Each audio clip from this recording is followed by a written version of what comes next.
ओम श्री गणेशाय नमः। श्री आशुतोषाय नमः। पुरुषोत्तम मास महात्म्य अध्याय 16 और 17।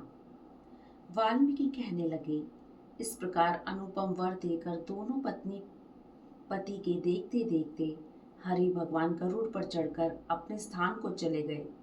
कुछ काल व्यतीत होने पर गौतमी के बालक उत्पन्न हुआ और सुदेव ने बालक के उत्पन्न होने पर अति प्रसन्नता के साथ श्रेष्ठ ब्राह्मणों को बुलाकर जाति कर्म किया और स्नान कर ब्राह्मणों को बहुत सा दान दिया। पिता के मनोरथ के साथ माता के मन को आनंद देने वाला बालक शुक्ल पक्ष के चंद्रमा के समान बढ़ने लगा। तब पिता ने बालक का यज्ञोपवीत संस्कार कराकर गायत्री मंत्र का आदेश दिया और वह बालक ब्रह्मचार्य का पालन करने लगा। वाल्मीकि ऋषि बोले, एक समय करोड़ों सूर्य के समान कांति वाले देवल ऋषि वहां पर आए। उनको देख सुदेव ने उनके लिए आसन बिछाया। उस आसन पर देवल मुनि बैठकर बोले, हे सुदेव, सब लक्षणों से युक्त यह तुम्हारा पुत्र महाभाग्य का समुद्र है, परंतु इसमें एक ही महादोष है जिससे इसके सब गुण वृथा हो जाते हैं। हे सुदेव, तेरा यह पुत्र 12 वर्ष में जल में डूबकर मर जाएगा, जिससे तू मन में सोच नहीं करना। होने वाला तो होगा ही, इसमें संशय नहीं, इसका कोई उपाय नहीं है। वाल्मीकि जी बोले, देवल ऋषि के ऐसे वचन सुन सुदेव शर्मा पृथ्वी पर गिर पड़े और देवल ऋषि इतना कह ब्रह्मलोक को चले गए।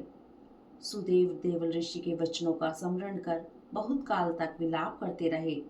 फिर गौतमी बालक को गोदी में ले प्रेम से मुख चूम करके अपने पति से बोली, हे द्विजराज, होने वाली वस्तु से भय नहीं करना चाहिए।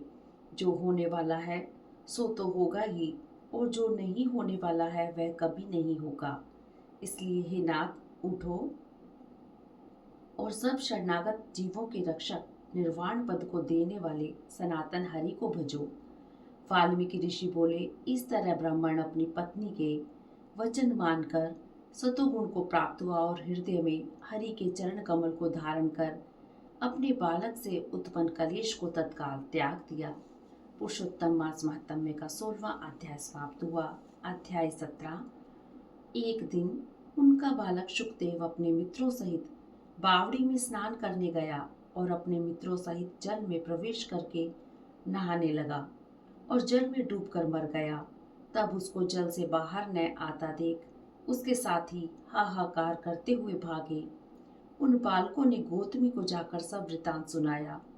उन बालकों की यह अप्रिय वाणी सुनकर वह पृथ्वी पर गिर पड़ी। इतने में सहदेव भी वन से आ गया और बालक को मरण सुन कटी वृक्ष की तरह पृथ्वी पर गिर पड़ा। फिर दोनों पति पत्नी उठकर बावड़ी पर गए और वहां पर मरे हुए पुत्र को आलिंगन कर शरीर को गोद में ले सुदेव बारंबार बालक के मुख को चूमने लगा। गोद में पड़े मृत बालक को देख रोने लगा। विलाप करते हुए बोला, हे पुत्र, मेरा शोच हरने वाली मनोहर वाणी कहो और हमें आनंद दो। तुम अपने वृद्ध माता पिता को छोड़कर जाने योग्य नहीं। हे वत्स, तुम्हारा श्रेष्ठ मित्र पढ़ने को बुला रहा है। तुम इस समय कैसे सो रहे हो? मैं तुम्हारे बिना नहीं जीऊंगा, न घर जाऊंगा। अब मेरा वन में भी क्या काम है? ऐसा कहते कहते भगवान नामों का उच्चारण करने लगा।